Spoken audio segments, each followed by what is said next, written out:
Magandang araw, Bagong Pilipinas. Bilang bahagi ng disaster response ng Philippine National Police, narito po tayo ngayon sa Barbosa Police Station at nakapanayam ang kanilang hepe na si Police Lieutenant Colonel Nacional upang ibahagi ang kanilang programa patungkol sa pagtulong sa mga nasalanta ng bagyo at habagat.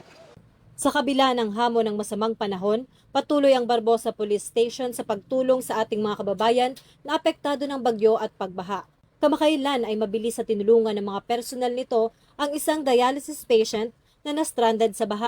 Ligtas nilang naihatid ang naturang pasyente upang hindi maantala ang kanyang mahalagang dialysis treatment.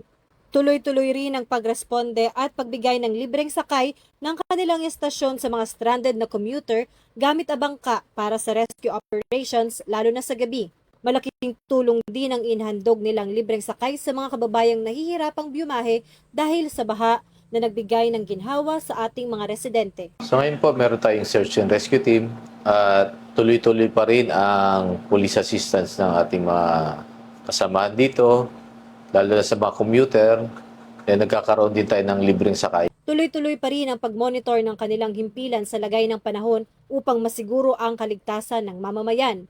Naka-alerto rin ang buong himpilan para matiyak ang mabilis na aksyon at kaayusan sa lahat ng oras, anuman ang pagsubok na kinakaharap ng bansa dulot ng bagyo at habagat. Mahigpit naman ang paalala ni Police Lieutenant Colonel Arwen Nacional sa kanilang mga kasamahang pulis at mga nasasakupan para sa pangkalahatang mensahe. Para sa ating mga kapulisan, so mag-iingat tayo at kailangan safe pa rin tayo. Hindi yung tayo ang magliligtas, baka tayo pang iligtas.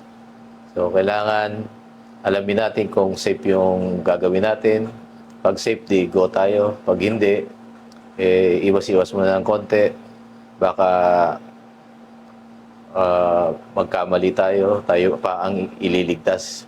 Imbis na tayo ang magligtas sa kanila. Sa ating mga kababayan naman, mag-ingat po tayo lagi.